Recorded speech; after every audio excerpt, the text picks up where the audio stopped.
نحمده ونصلي على رسوله الكريم اما بعد اعوذ بالله من الشيطان الرجيم بسم الله الرحمن الرحيم قال تعالى في القرآن المجيد والفرقان الحميد اعوذ بالله من الشيطان الرجيم بسم الله الرحمن الرحيم فاسألوا اهل الذكر ان كنتم لا تعلمون صدق سبحانہ۔ محترم ناظرین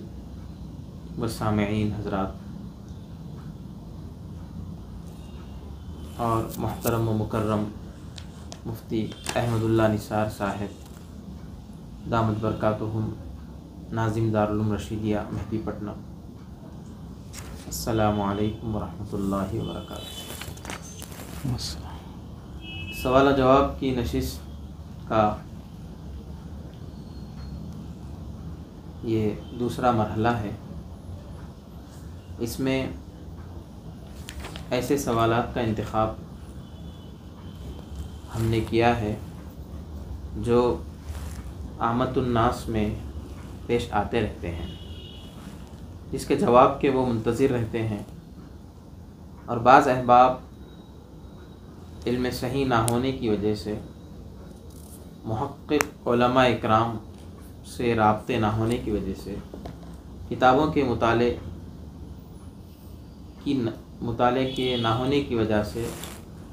بعض غلط فہمیوں میں مبتلا رہتے ہیں۔ ایسے موقع پر اور فی زمانہ جو شریعت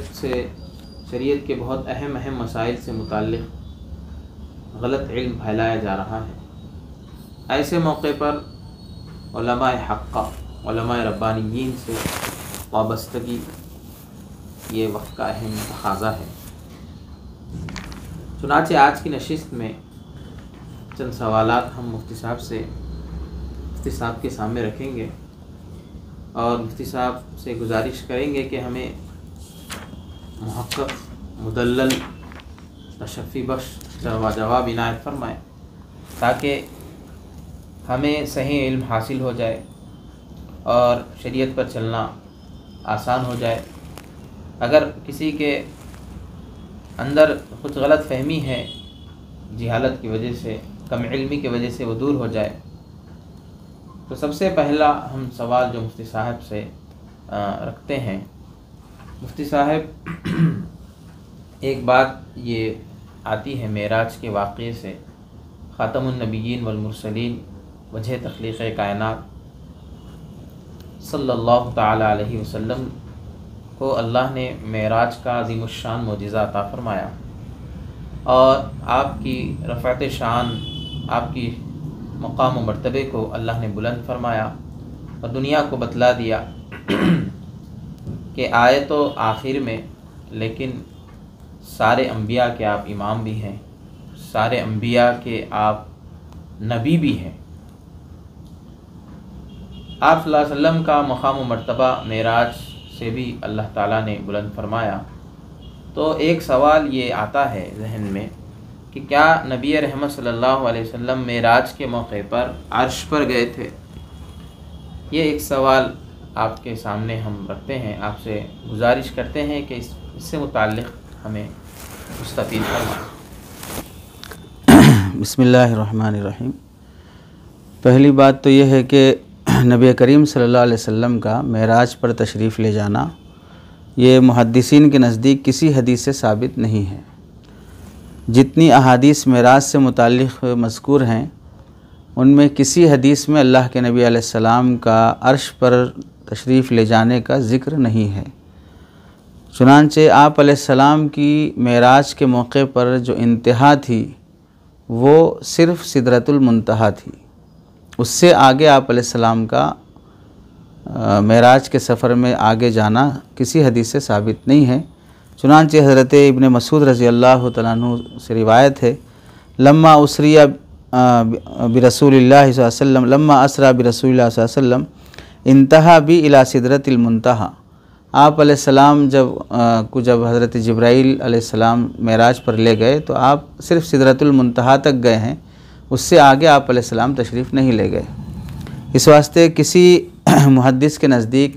یا کسی فقیہ کے نزدیک آپ علیہ السلام کا عرش پر لے جانا ثابت نہیں ہے۔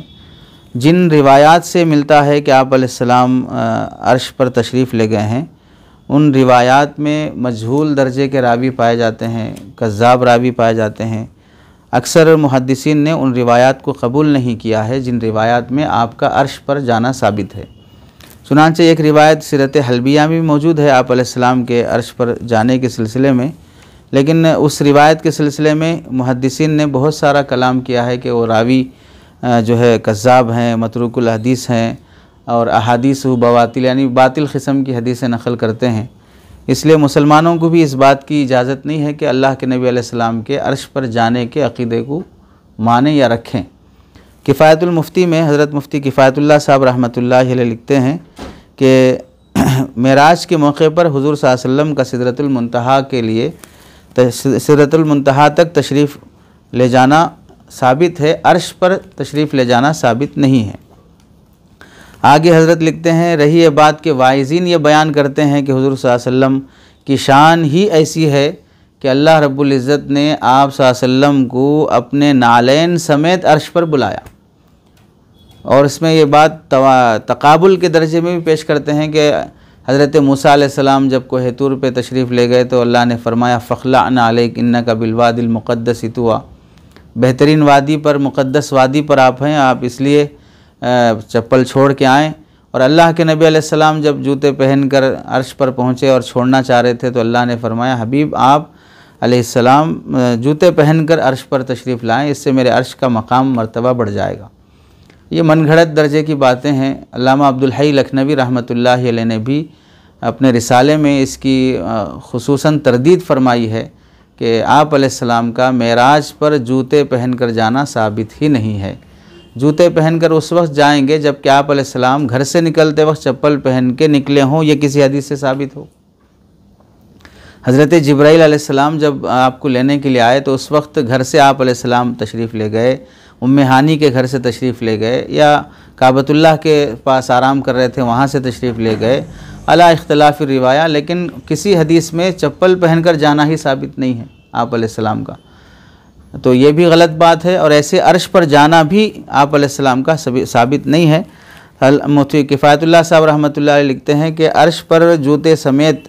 آپ علیہ السلام کو بلایا گیا، یہ بات مستند نہیں ہے۔ بعض تفاسیر میں جو مذکور ہے اس کو لوگ بیان کر دیتے ہیں، وہ سند کے لحاظ سے صحیح نہیں اور اعتبار کے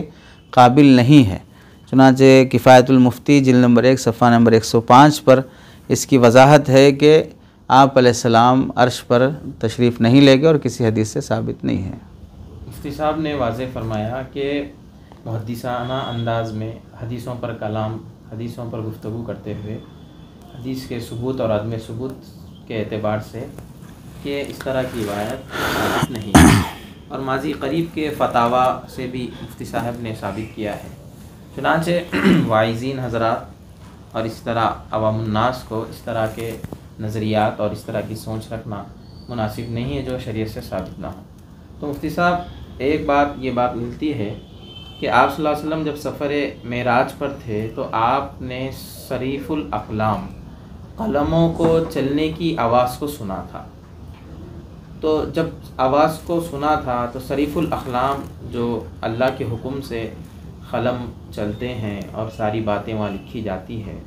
پہلے ہی سب کچھ لکھا جا چکا ہے، تو یہ صریف الاقلام کی جگہ عرش سے اوپر ہے، عرش کے پاس ہے۔ بخاری شریف کی بھی روایت سے معلوم ہوتا ہے کہ یہ سدرۃ المنتہا کے آس پاس ہے۔ تو اس سلسلے میں آپ شریعت کی روشنی میں احادیث میں کیا فرمانا چاہتے ہیں؟ صریف الاقلام وہ جگہ جہاں پر قلم چلنے کی آواز سنائی دیتی ہے، یعنی فرشتے جو بندوں کے اعمال نامہ لکھتے ہیں وہاں پر درج ہوتے ہیں، تو وہ جگہ یا جہاں پر تقدیر لکھی گئی ہے وہ جگہ، لیکن بہر صورت یہ تو کسی حدیث سے ثابت نہیں ہے کہ سدرۃ المنتہا پہلے ہے، صریف الاقلام بعد میں ہے، اس کے بعد عرش ہے، یا سدرۃ المنتہا پہلے ہے اس کے بعد اللہ کا عرش ہے، عرش سے ہی متصل صریف الاقلام بھی ہے۔ صریف الاقلام تک میں گیا، یعنی آپ علیہ السلام تشریف لے گئے تو یہ اس وقت ہوگا عرش پر آپ کا تشریف لے جانا جبکہ صریف الاقلام سدرۃ المنتہا کے بعد ہو، جبکہ احادیث میں یہ ہے کہ آپ علیہ السلام سدرۃ المنتہا تک ہی گئے ہیں اور صریف الاقلام سدرۃ المنتہا سے پہلے ہے۔ چنانچہ حدیث میں اس کا تذکرہ آتا ہے، حضرت ابن عباس رضی اللہ تعالیٰ عنہ راوی ہیں، قال النبی صلی اللہ علیہ وسلم ثم عرج بی حتی ظہرت لمستوى اسمع فیہ صریف الاقلام، پھر مجھے لے جایا گیا اس اونچائی تک جہاں میں صریف الاقلام کو سن رہا تھا، قلم چلنے کی آواز کو۔ پھر آگے فرماتے ہیں ثم انطلق بی حتی انتہى بی الی سدرۃ المنتہا، پھر اس کے بعد مجھے لے جایا گیا کہ یہاں تک کہ میں سدرۃ المنتہا تک پہنچا۔ تو پہلے آپ نے صریف الاقلام کا ذکر فرمایا، اس کے بعد سدرۃ المنتہا کا ذکر فرمایا۔ اس سے معلوم ہوتا ہے کہ صریف الاقلام کے مقام تک پہنچنا یا اس کی آواز سننے سے آپ کا عرش پر تشریف لے جانا ثابت نہیں ہوتا ہے۔ اس ترتیب کیا ہے؟ ساتوں آسمان، سدرۃ المنتہا، عرش، کرسی اور یہ صریف الاقلام میں ترتیب کیا ہے؟ کون پہلے ہے کون بعد میں؟ احادیث میں جتنا ذکر ہے اتنا ہی بتایا جا سکتا ہے۔ احادیث میں 7 آسمان کا تو تذکرہ ہی ہے، اس کے بعد 7 آسمانوں کے اوپر سدرۃ المنتہا، اور 7 آسمانوں پر ہی وہ جہاں پر حضرت ابراہیم علیہ السلام کعبۃ اللہ کے بالکل بیت معمور جہاں پر ہے، وہ بھی 7ویں آسمان پر سدرۃ المنتہا کے پاس ہے۔ اس کے بعد اللہ تعالیٰ کا عرش ہے، صریف الاقلام پہلے ہے،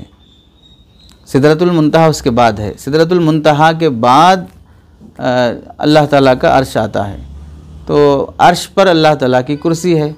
تو جب آپ علیہ السلام عرش تک ہی تشریف نہیں لے گئے تو بعض حضرات یہاں تک بھی کتابوں میں لکھے ہیں کہ